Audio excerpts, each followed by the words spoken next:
Hi, everyone. My name is Emilia Bansi. I'm a psychiatric nurse practitioner.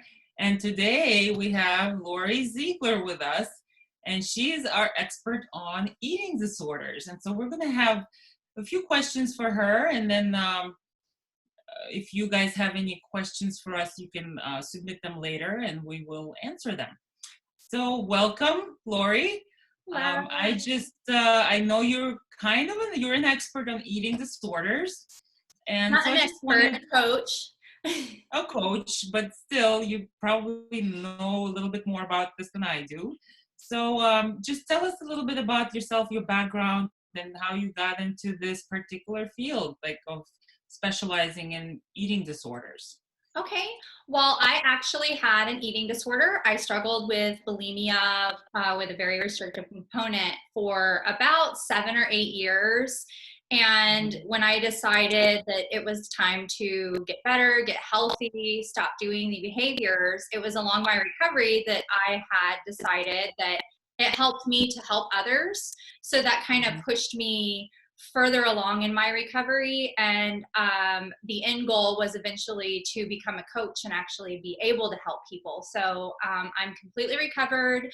I've been recovered for a little over 2 years now, and now I'm able to help others along their journey. And I understand the fears and the worries and anxiety that come along with recovery because I've been there, I've done that, I totally understand all of it. All right. Well, I'm very glad to hear that you were able to overcome this, but I'm sure I'm sure you have maybe some worries um, for the future, like most people with eating disorders would have, but we'll touch on that a little bit later.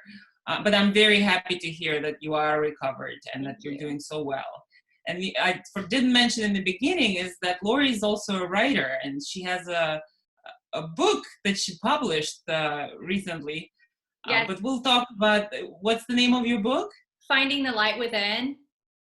And it is available on Amazon. So I actually have the book. I read part of it, not all of it, and it's pretty engaging. I enjoyed it. So, Thank you. okay.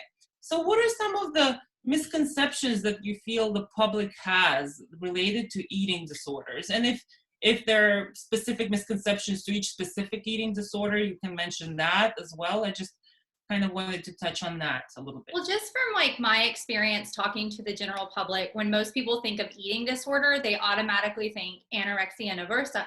And that's while that is an actual eating disorder, there's more than one. There's bulimia nervosa, there's anorexia nervosa, there's OSFED, there is also binge eating disorder. And binge eating disorder is actually our most common eating disorder in the United States. So when I talk to people or when people come to me, they'll have this feeling that they're not sick enough, they're not thin enough. And that is definitely coming from the eating disorder voice because eating disorders come in all shapes and sizes. You cannot diagnose someone with an eating disorder simply by looking at them. Okay. So like with bulimia, for example, you can be at a normal weight or in a slightly larger body and look completely normal. But no one knows that you're actually struggling. So eating disorders don't have a certain look or shape or size, and they can affect anybody. So it's not like one size fits all when it comes to eating disorders. Okay. Okay.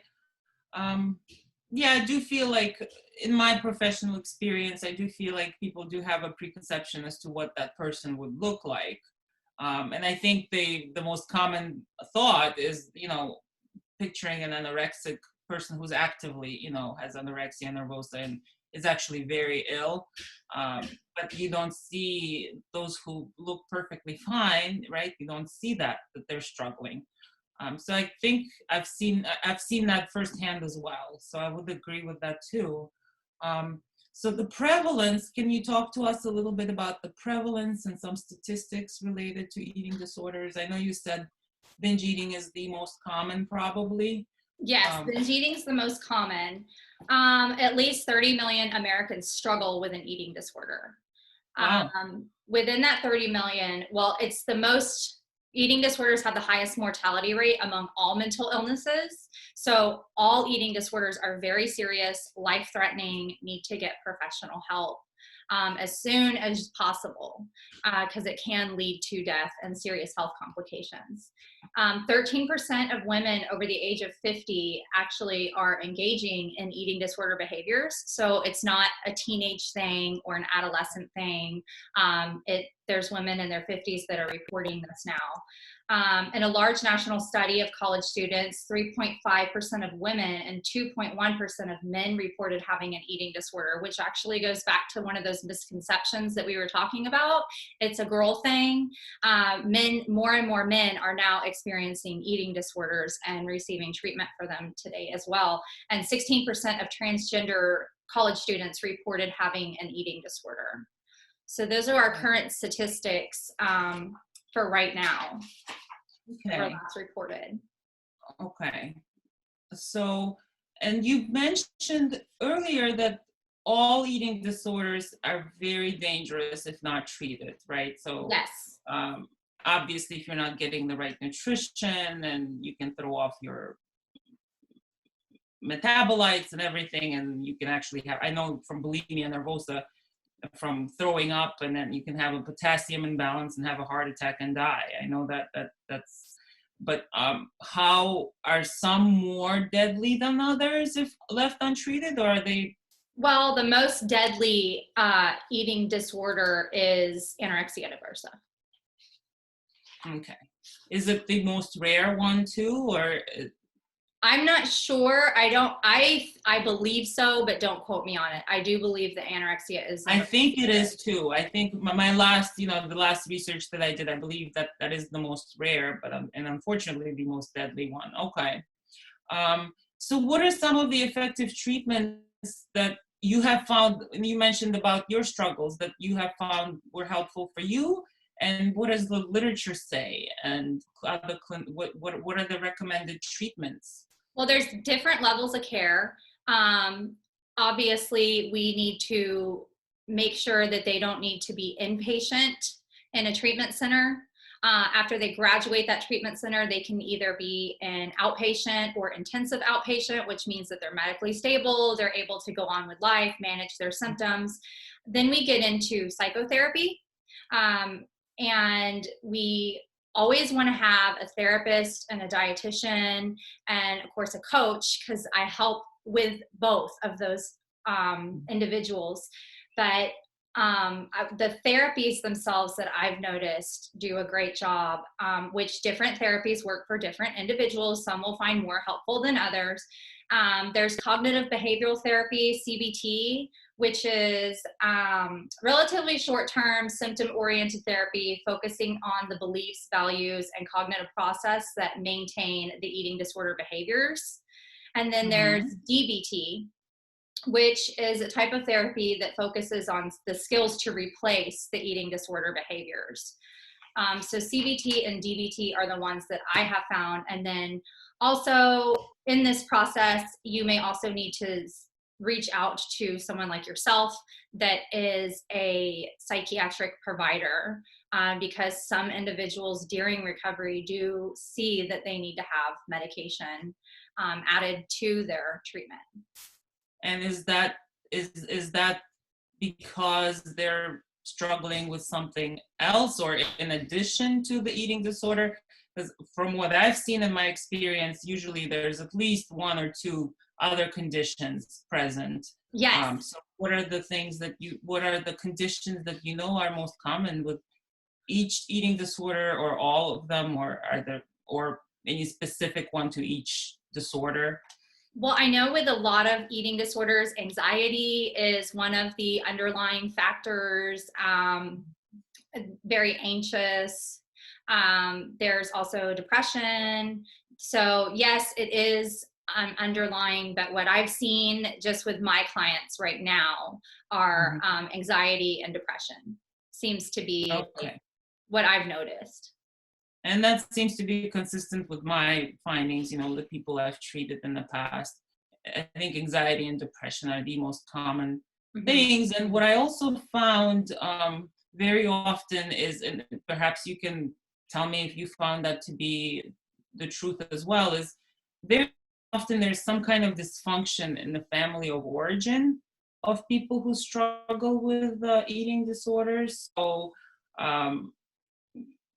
perhaps a narcissistic parent, or maybe abuse, or a controlling mother or father, or from what I've read, it's usually a very controlling mother, because so far women are, are the main caretaker of our children. So not to blame this all on women.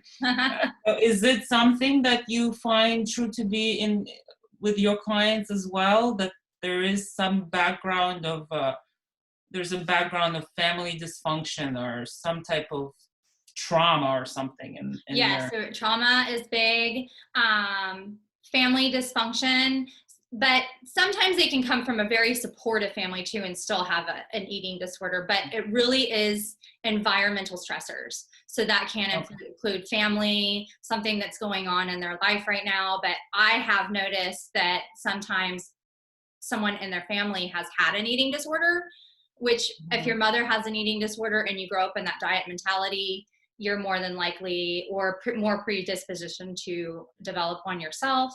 But yes, I have noticed the relationships between the mothers and the clients are a little bit off.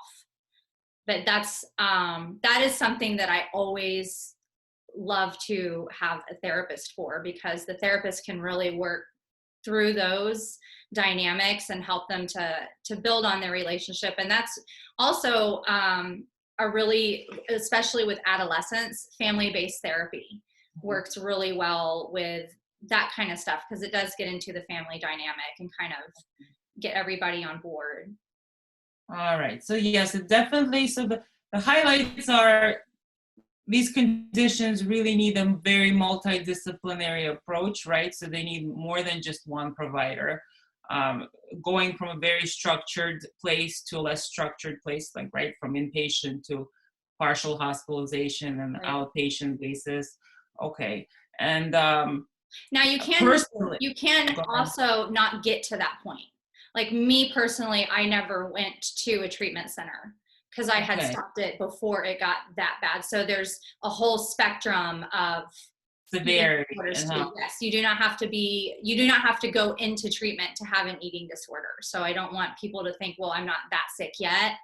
If you're sick, you're sick.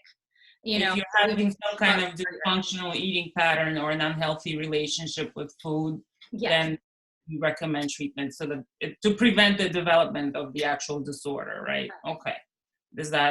Am I getting it? Yes. Correctly? There's just like a big spectrum. I mean, some people will do great with just a coach. They're able to work. It's affecting their life, but they need the accountability. And then other people need the dietitian, coach, therapist, and some even need to go into treatment for a little bit until they're able to come back out and pick up from there.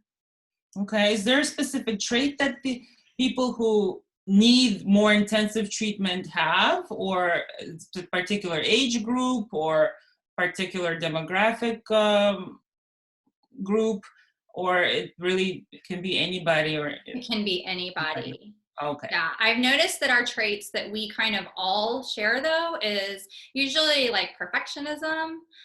We are high energy, so that would be anxiety, stuff like that. We all kind of, like, you can tell that we are very unique individuals, but we all kind of have the same kind sort of predisposition about ourselves, if that makes sense. Okay.